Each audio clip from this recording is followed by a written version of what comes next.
So these are the biggest mistakes that I see engineers making in their online dating bios whenever they're looking for a long-term partner. And by the end of this video, I want to show you how to fix them. So this story comes from the fact that I was helping an engineer with his online dating life.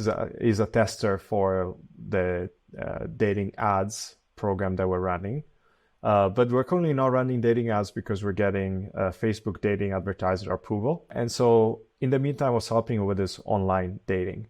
And he had this bio, which when I saw it, I was kind of like cringing because it was like my simple pleasures: gym, cooking, traveling, Belgian beer, rooftop bars, clean sheets, etc., etc. And oh my Lord. Okay, so, well, let's start. So this is the bio that I recommended he does after. At the end of this video, I'm going to show you the whole thing. Now it's blurred because I want to show some sneak peek.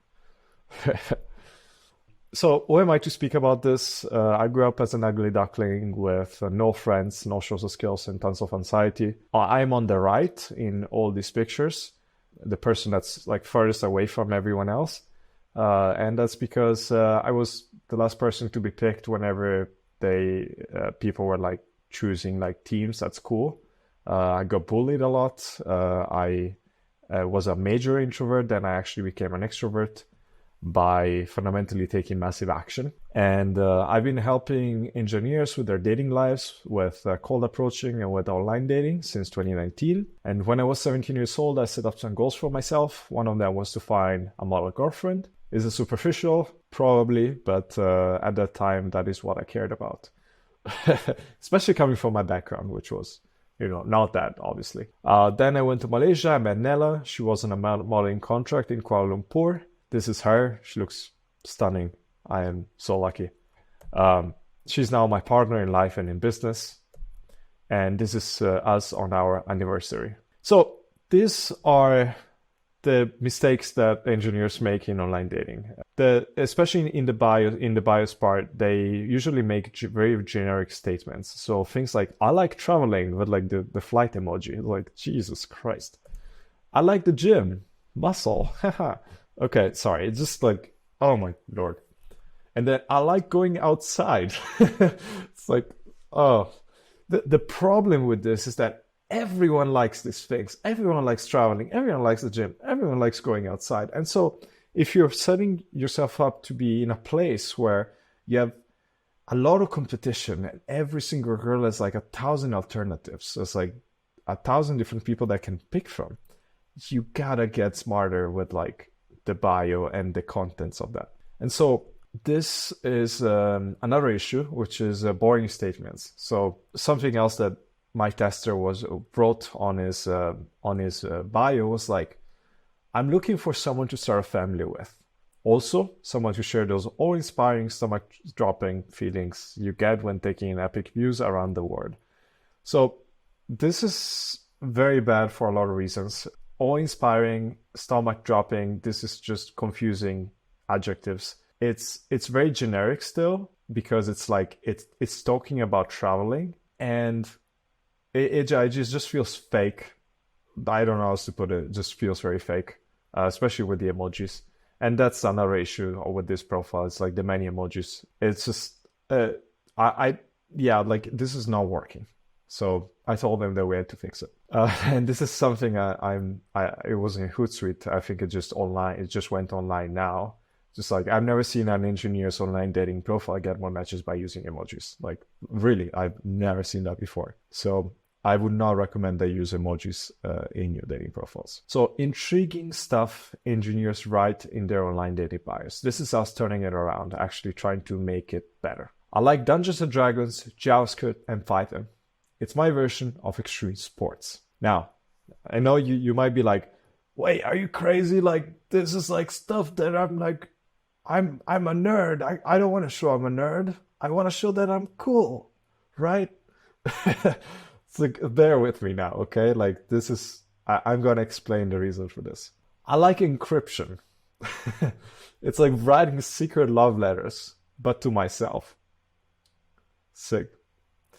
To me, this is hilarious, but I'm going to explain this, actually, the psychology of this in a second. I like recursion. It's like recursion.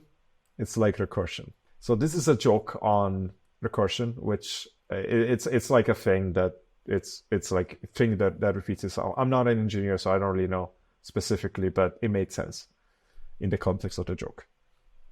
So now, why does this work? Because this is something that you're actually into, like you are actually into it, plus a punchline joke. And so I want to tell you a small story about myself that I think is relevant.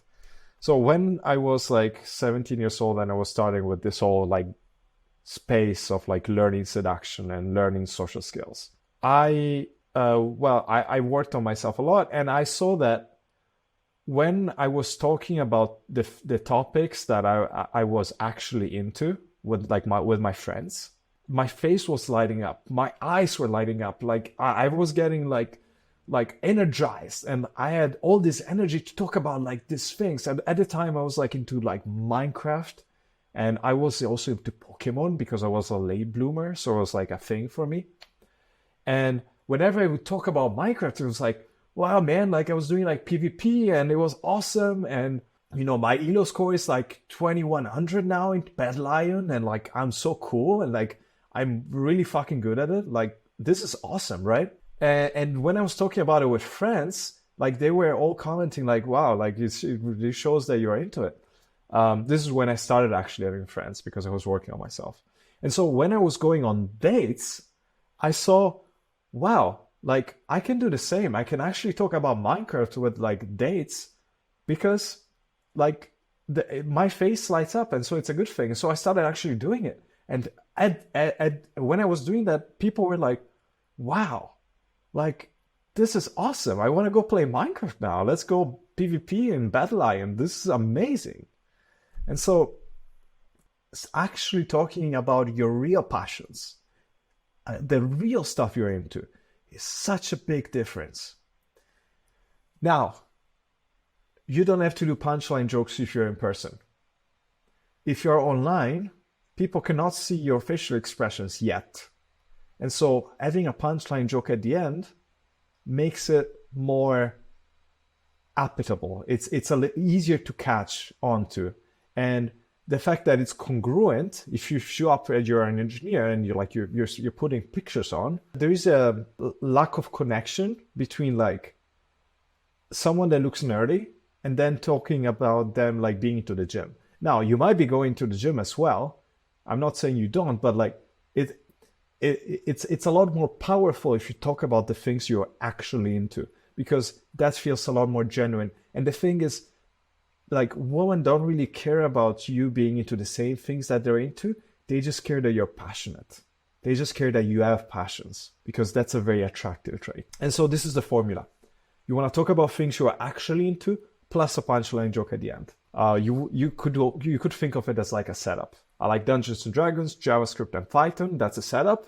It's like my version of extreme sports. That's a punchline joke. Same thing for encryption, but to myself, the punchline joke here is like SIG. That's a more like punchline element to it. But this shows that you are like emotionally aware. And I like recursion. It's like recursion. It's like recursion. That's, you know, the repeating that is a punchline. Okay, so specific, congruent, and humorous statements beat generic ones all day, every day. And I want you to focus on these three elements: specific, congruent, humorous.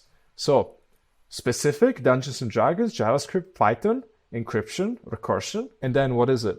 Congruent, you're actually into these things. This is not just like you just like making shit up. Like, oh, I'm into like freaking rooftop bars. Like, what the fuck, man? And like, you might watch this video, the tester, like obviously this is just like you're great. But the thing itself is not great. How did I help him to turn it around? So we went from generic and boring to congruent, specific, and funny. So my simple pleasures: gardening with mom and iced tea on a Sunday. Nothing beats mom tips and iced tea, except dodging bugs and your life advice. Perfect for a weekend wind down, dirt included. So this is specific, it's congruent, it's actually true, and it's humorous. There is an element that's like a punchline, dirt included. And obviously he's being humorous because, it's funny, dodging bugs and life advice. So this is what you want. And then we went from generic and boring, running toast through the sand, going on fun excursions, relaxing in front of a great view, to congruent and funny. Feed me chips and salsa and then chat with me about European royalty and castles. I'll be your forever servant. I'll be your devoted servant forever. Just call me Sir Nacho Guacamole.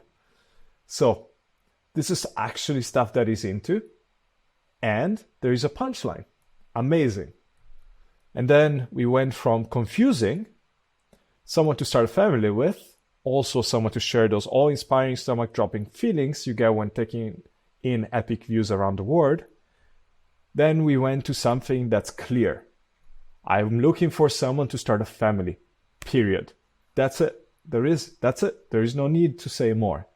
That's good. This is how I personally recommend that you structure your bios. So if you want to find a girlfriend and you don't know how, and you like my help and my girlfriend's help, hey guys, this is Elia from the future, and that is to say that we have reached our official capacity within the Ideal Partner Tester program. And therefore, as of right now, we do not accept any more testers. But do not fear, because we will be opening up again, this time with an official release. And therefore, if you're interested into finding a long-term partner as an engineer, I recommend that you fill out this waitlist form and you give us this information so that we can determine whether we are a good fit to work together. With this said, if you don't see this form and instead you see a link similar, for example, to something like this, or it could be Calendly, it could be OneSub, or something else. If you see a scheduler link, that means that we have slots that are open within the program to work together. And so if that is the case, you can completely disregard what I'm saying right now and go and book a call with me. Thank you for watching, and I hope to either contact you or talk to you soon. Ciao.